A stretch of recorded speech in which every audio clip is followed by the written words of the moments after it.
এরপর আমি সামিনুর ইসলাম সামিনুর, আপনি লিখেছেন, স্বামী যদি স্ত্রীকে মেসেজে তালাক দেন এবং মেসেজটা স্ত্রী দেখার আগে যদি ডিলিট করে ফেলেন, তাহলে কি স্ত্রী তালাক হয়ে যাবে?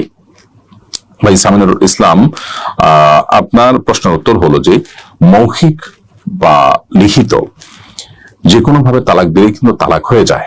অর্থাৎ যে কথা আপনি মুখে উচ্চারণ করলে তালাক হবে, ওটা আপনি লিখে দেন, লিখে পাঠান বা লিখে দেন, তাহলে কিন্তু তালাক হয়ে যায়। আপনি চিঠির মাধ্যমে লিখে পাঠালেন অথবা মোবাইলে SMS পাঠালেন স্ত্রীকে, তাতে মুখে তালাক দিলে যেরকম হয়, এই পাঠানোর মাধ্যমে তালাক হয়ে যাবে। কিন্তু পাঠানোর পর স্ত্রী সিন করার আগে আপনি যদি ডিলিট করে ফেলেন, তাতেও তালাক কিন্তু হয়ে যাবে।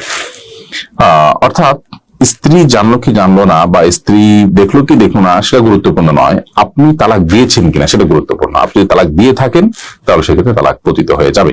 এমনকি যদি সেটা সিন করার আগে ডিলিট করে ফেলা হয়, খুবই স্পর্শকাতর বিষয়। এই জন্য তালাকের কথা বলবার কিংবা তালাকের কথা লিখে পাঠাবার আগে আমাদেরকে বারবার ভাবতে হবে, সতর্ক থাকতে হবে। এটি ছেলে খেলা নয়, এটি একটি সংসার, দুটি বন্ধন, দুটি পরিবার, তাদের জীবনের সবচেয়ে গুরুত্বপূর্ণ সিদ্ধান্ত। বিধায় এটার আগে বহুবার ভাবতে হবে এবং শান্তভাবে সিদ্ধান্ত নিতে হবে।